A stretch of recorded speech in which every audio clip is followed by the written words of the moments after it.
Hello.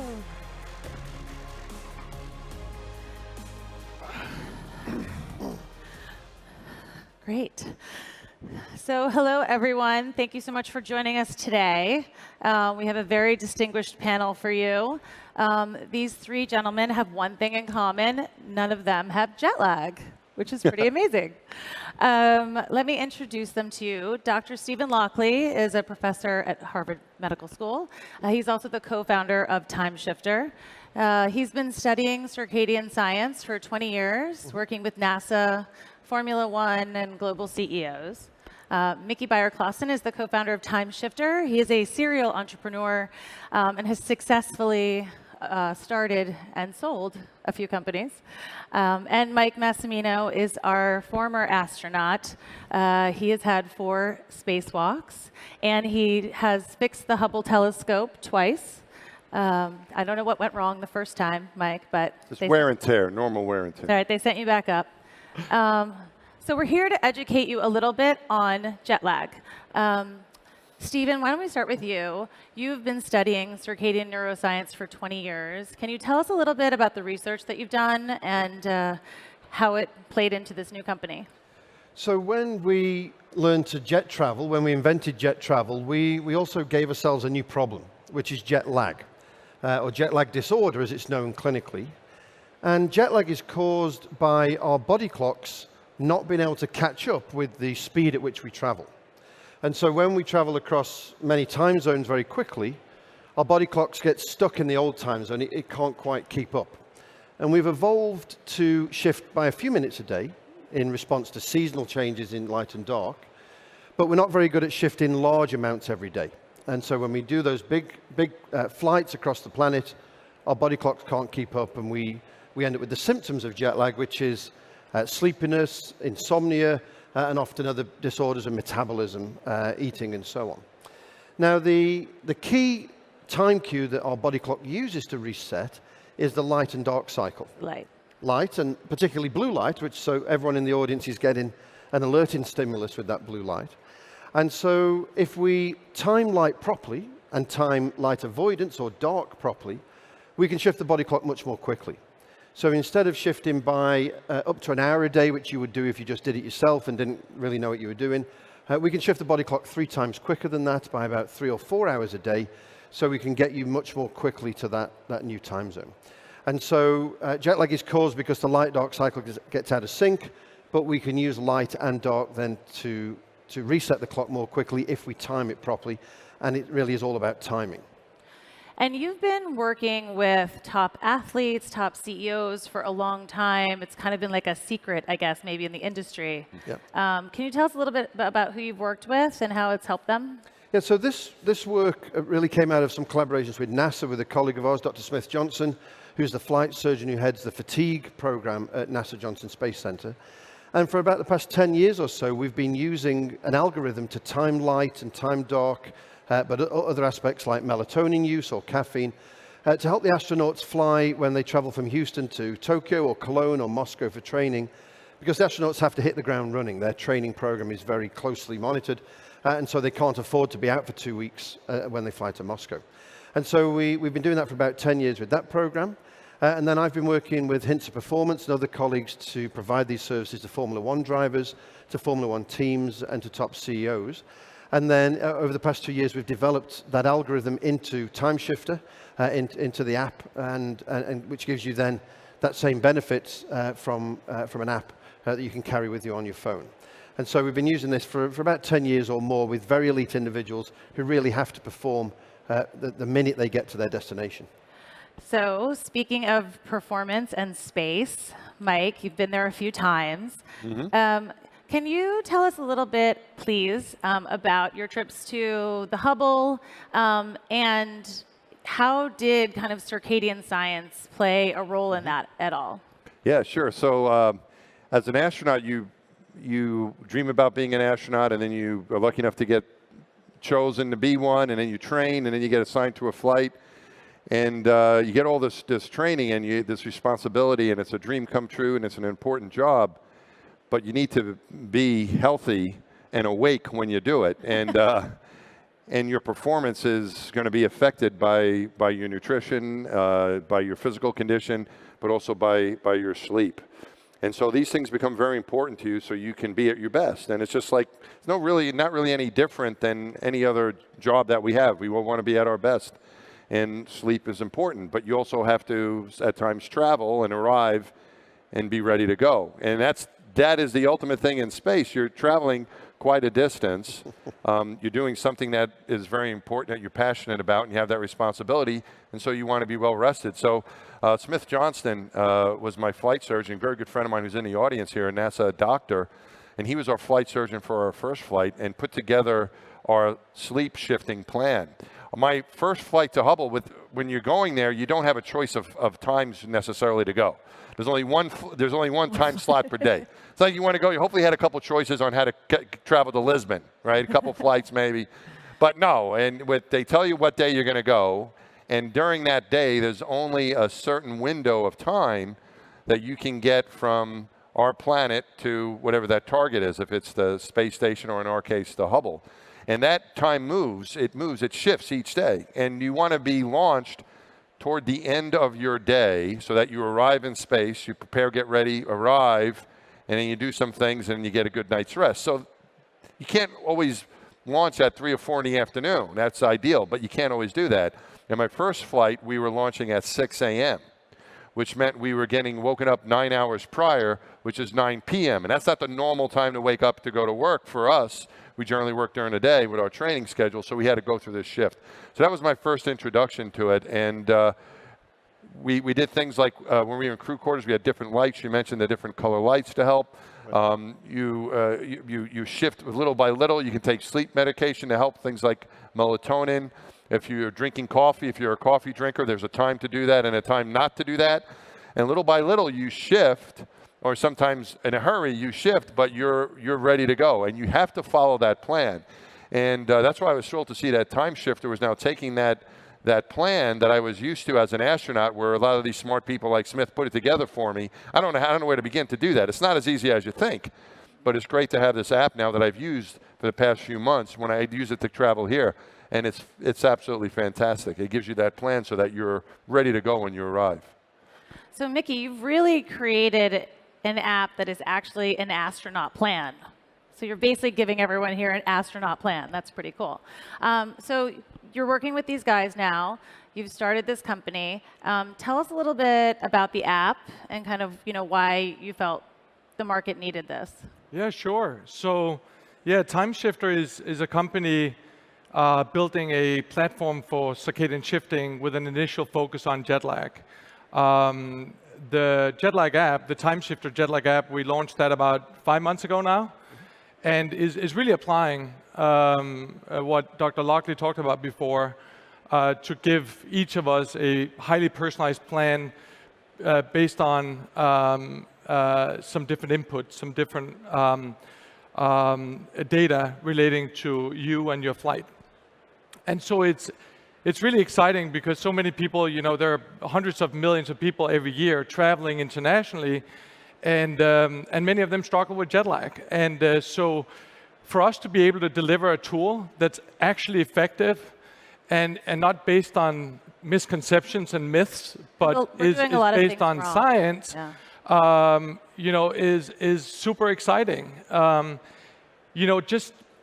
In fact, I think the exciting part here is, having access to the kind of knowledge and expertise that Dr. Lockley brings to the table, and Mike, how he has applied it as an astronaut. It's exciting how to be part of taking that and converting it into a super user, friendly experience in an app. So certainly not a gimmick, a very effective tool. Very, very excited and honored to be working with guys like Mike and Dr. Lockley. So Dr. Lockley, can you tell us a little bit more specifically about how the app works? Because it seems very intuitive and kind of easy to use. Right. Maybe too easy to use, but... So we've known for about 30 or 40 years how to start shifting the clock, particularly with light. And so, as I said earlier, light is the key environmental time cue that resets our clock every day. If we don't get the right light-dark cycle, our clocks get very quickly desynchronized. And we know that because for a lot of my career, I've studied the impact of blindness on circadian rhythms, and people who don't have eyes or don't have light perception are unable to synchronize their clock to 24 hours. So light and light avoidance is key, and so that's the central plank of the algorithm. But we also do other things, for example, using melatonin. As Mike said, melatonin can help shift the clock as well, not quite as well as light, but it is a chronobiotic. It does shift the clock. And so we can take melatonin at the right time to help reset us. It also helps us to sleep at the wrong time of day, which sounds unusual, but if you are flying to Japan, for example, and need to sleep in the equivalent of the daytime here, then melatonin will help you do that. We also give advice on caffeine, and there's a trick to using caffeine, which is little and often, and knowing the right time to use it. And we also use naps to try and avoid a big build-up in sleep, or to prepare you for a time where we know you're going to be asleep. And we also have a few other levels of personalization. So we ask you if you want to start pre-adapting before you leave, so you can start to get on the new time zone before you go. And we also ask for your natural sleep pattern and the number of hours you want to sleep, so it really is personalized to you and your preferences. And what's very different about this, it's really based in years of circadian research, circadian neuroscience, but it isn't quite as intuitive as people think. You'll often read in the magazines, in the flight magazines, well, just get on the new time zone as quickly as you can. Just set your watch to Lisbon and start to act like you've been living in Lisbon. And that's often not the right advice, because sometimes you'll see light at the wrong time of day, which will shift your clock in the wrong direction. And so those of you who flew from say, the east coast of the US or even the west coast, landed in Europe in the morning and saw light straight away, are shifting your clocks to California. You're not adapting to Lisbon time. No. And so it really is about knowing what to do at the right time, when to see light, when to avoid light, when to use melatonin, and so on. And then the other aspects support that individualization of the plan. But we know if we get it right, if we do the right things, we can shift your clock for about 3 to 4 hours a day. And so you can very quickly get on the new time zone and feel ready to perform. And Mickey, there are, the industry now is taking notice, right? The sleep revolution is happening. Everyone's talking about circadian sleep. You guys are obviously early adopters.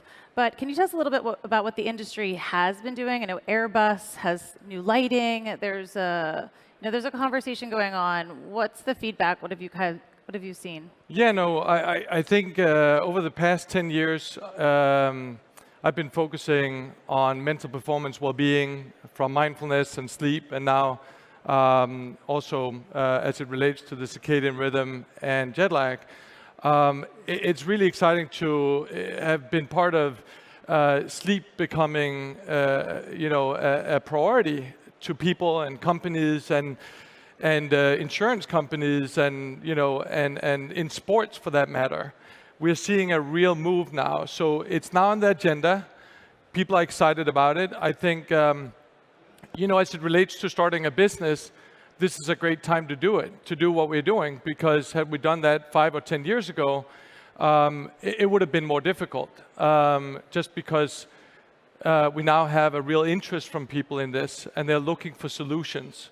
And science have the answers. I also think that, a few things have to come together in order for us to be able to do something like this. Number one is the science have to emerge, has to be there. And then secondly, you need people like, NASA and Formula One.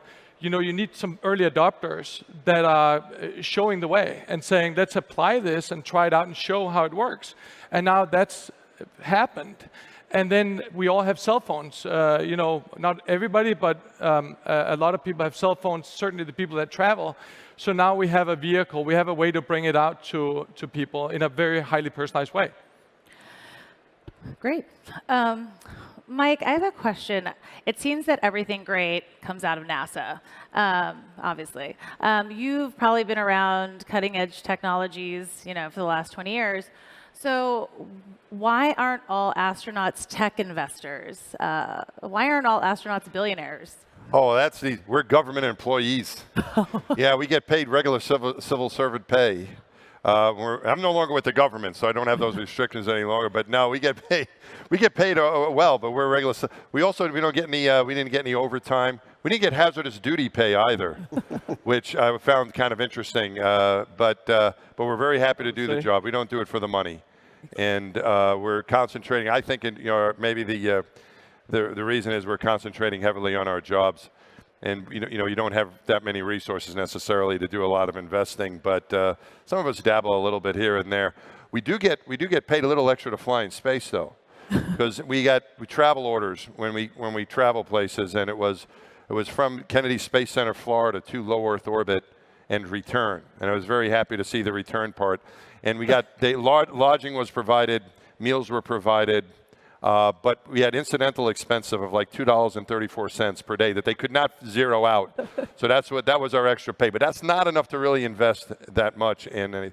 Yeah. But no, we enjoy our jobs. And I think what you're saying, what comes out of NASA, I think what's very gratifying about this product that's being developed here is that it comes from a lot of the lessons we learned at NASA. And it's funny you're saying some of the ideas of people tell you, how do you do this, and it's a lot of it is made up hearsay of people saying, well, this works for me, or drink this, or drink that, or take a nap upside down, or whatever. People have got all these home remedies that are a bit nutty, I think, for lots of things. And it's very interesting now in the age we are where we can collect data and study things and have apps that can help us where you can apply the math, the science, the methods behind it and come up with an answer. And sometimes it's different than what you would expect. If it was easy to figure out how to sleep shift, then none of us would ever be jet lagged. But without a tool like this, you're kind of guessing of what you need. And I think it's much better, and what we found at NASA, it's much better to use data to help you make those informed decisions. And I think it's great that this is something that was at a necessity for us to keep astronauts awake while they're doing their job.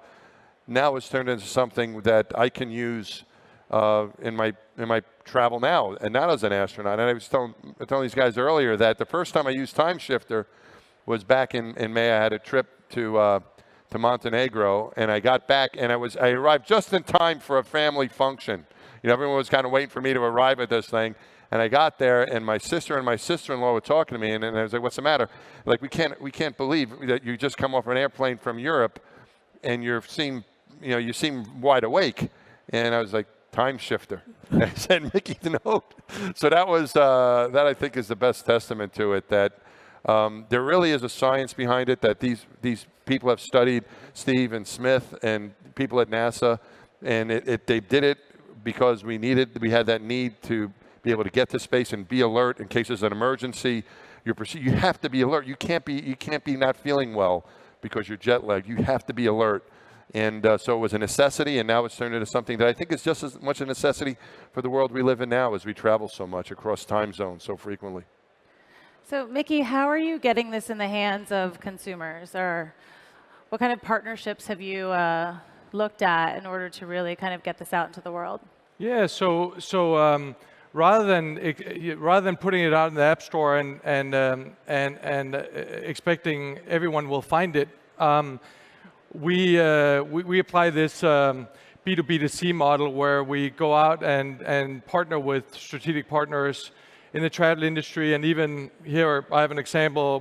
We did a partnership with Montblanc. So the new Montblanc watch, the Summit 2 watch, came out a few weeks ago where Timeshifter was pre-installed and on the watch face itself, making it really, really easy to use. But we go out and partner to find the people that need the product, essentially. So it's hotels, it's airlines.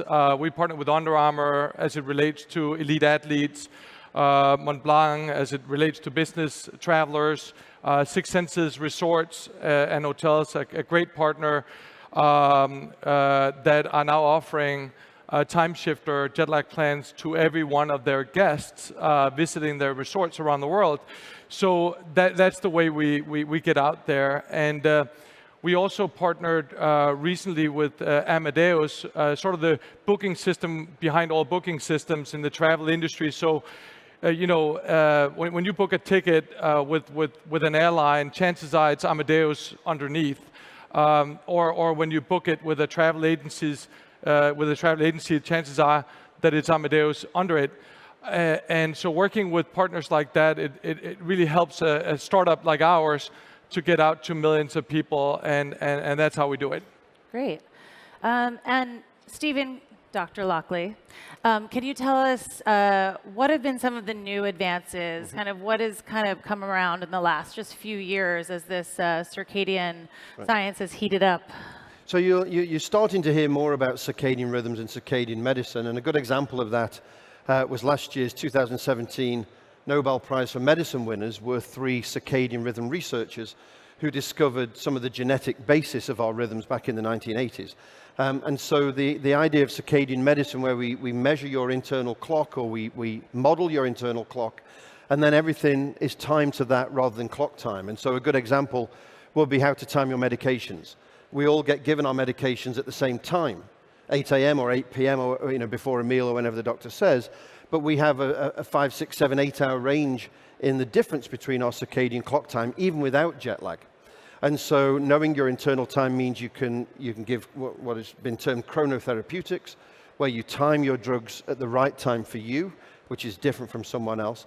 And we've even started to think also about chronodiagnostics, where a blood sample that may be taken again at 8 a.m. in the morning might be interpreted differently based on your timing of your clock compared to my clock. Wow. And so this concept of circadian medicine, as we learn to measure the clock, and there are many groups working on how to measure the clock from biomarkers, will allow us to estimate your personal time and really make medicine truly personalized, because it will be based on your internal clock system.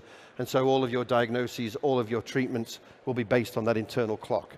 And Timeshifter is really the first example of a personalized circadian tool that estimates and models your timing and then gives you light or dark or melatonin or other solutions to try and shift your clock quickly with jet lag. But really this is just the start. You can apply this very same principle to peak performance in the daytime, to shift work, to clinical disorders, as well as just making sure that you get the right diagnosis and the right drug.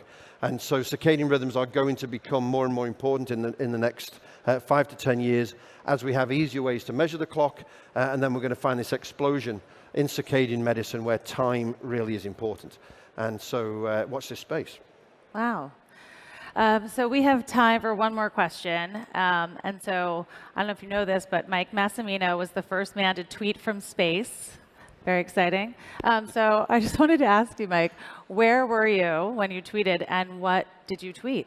Well, I was on the space shuttle, and so what I tweeted, I didn't really think too much about it. I'd met Neil Armstrong when I was a new astronaut, and asked him when he thought about what he said on the moon, when one small step for man, one giant leap for man.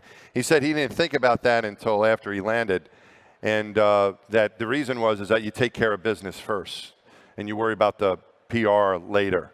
And I don't know if that was great advice, because I was like, okay, I'm not going to worry about this till I get to space. And then we got there, and then I had to come up with something. And so I wrote, launch was awesome, the adventure of a lifetime has begun, and so on. And about a week later, I launched on a Monday. On Saturday,